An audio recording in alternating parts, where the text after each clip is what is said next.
Welcome back to my morning report chart analysis videos on Monday the 26th of September with me, Richard Pro Market Analyst at Atlantic Markets. We're going to look at cable now, and we're seeing cable continue to slide lower. This sort of decision by the FOMC last week didn't really do a great deal. Yes, you had an initial bounce to the upside, but again that's been sold into. You're still running this downtrend lower in the last sort of 3 weeks.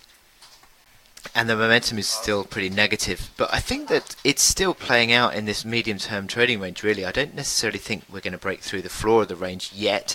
The selling pressure is sort of marginal. It's not significant. You're sort of 40 ticks down on the day, yes, but I'm not sort of it's sort of creeping lower. It's similar sort of move that we saw in early August, where we sort of drifted lower. Really, it's not a huge. I mean, yes, there are sort of downside days which are accounting for the majority of the weakness, because then you get these sort of consolidation moves. So I don't necessarily think it's sort of going to be one that sort of falls precipitously. And we are yet to really test these key supports. 28.63, which was the August low, 27.96 was the July low, and the multi-year low on cable.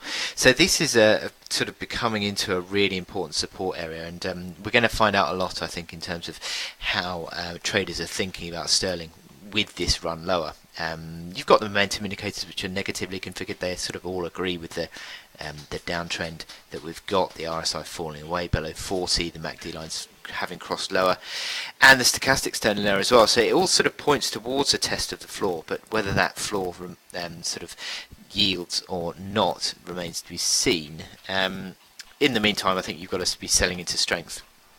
Any sort of mini rallies, I think, get sold into 3060 back on the daily chart. 3060 has been this sort of pivot line. It's still played a role despite the fact that we rallied to 3120 on Thursday.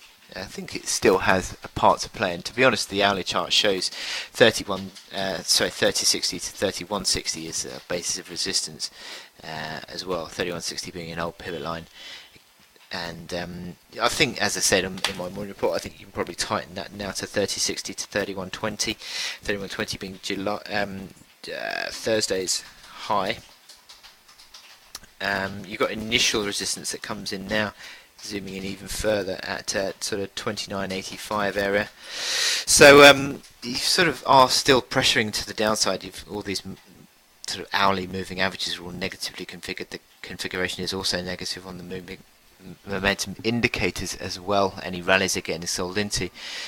So for now, I'm still sort of expecting a test of the floor, but sort of between 28 figure 2860 area, but it hasn't yet been tested, and it's difficult to say whether it will breach to the downside, certainly on the first go anyway. So I wish you good luck in your trading today, and I will speak to you later. Thank you.